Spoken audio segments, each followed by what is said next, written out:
Hello and welcome to P2 Soccer Training. Today's session is going to be for our intermediate level players aged 7 to 10. The topic is going to be defending when outnumbered.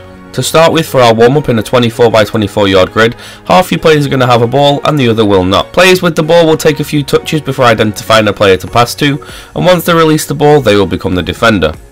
They're going to follow their pass and try and pressure the receiver as fast as possible, and the objective is for the defender to backpedal with the receiver rather than trying to take the ball. The only reason that we want them to take the ball is if the attacker makes a mistake. The attacker is trying to exit the square behind the defender. Making it easy, we can ask the dribbler to perform a skill past the defender, and making it harder, we can add a supporting player for the dribblers. There's a coaching point on the session plan here that you should definitely have a look at. And in our technical element of the game, we're going to be in our 24 by 24 yard grid again, but we're going to divide it into 4 equal squares measuring approximately 12 by 12. Each of these squares will operate separately, and you will have the same activity going on 4 times simultaneously. Assign 3 players to each square with a ball. The 3 players will choose one side of their square, leaving one side open. Assign each player a number 1 through 3, and the coach will shout out a number. This player then will head over to the next grid. This player then becomes a defender in the next box in a 2v1 situation. Ask players to count how many passes they can get without the defender touching the ball. Making it easier, we can make the grid smaller for the defender, and making it harder, we can make it a 3v1. Again, there's 2 coaching points on this one that you should look at.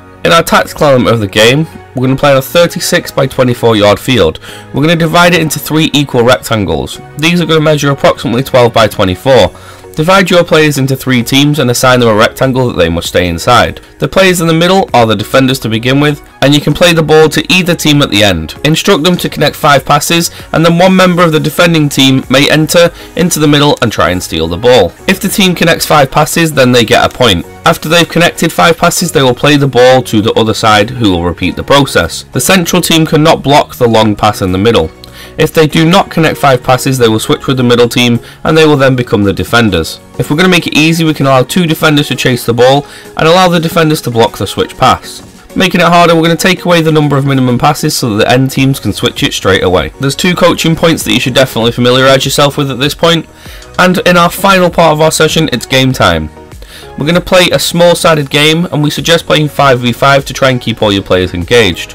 We suggest playing no goalkeepers and the use of small goals to encourage accurate shots. In order to create lots of coaching moments, you should set up a formation and have an equal attackers to defenders ratio on each team. For example, a 2-1-2. We always advise that you should allow your team time to play without instruction and without any conditions.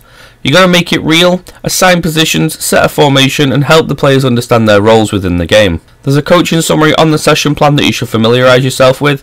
Thank you very much for watching, and for more of this, please visit our YouTube or visit us on p2.soccer.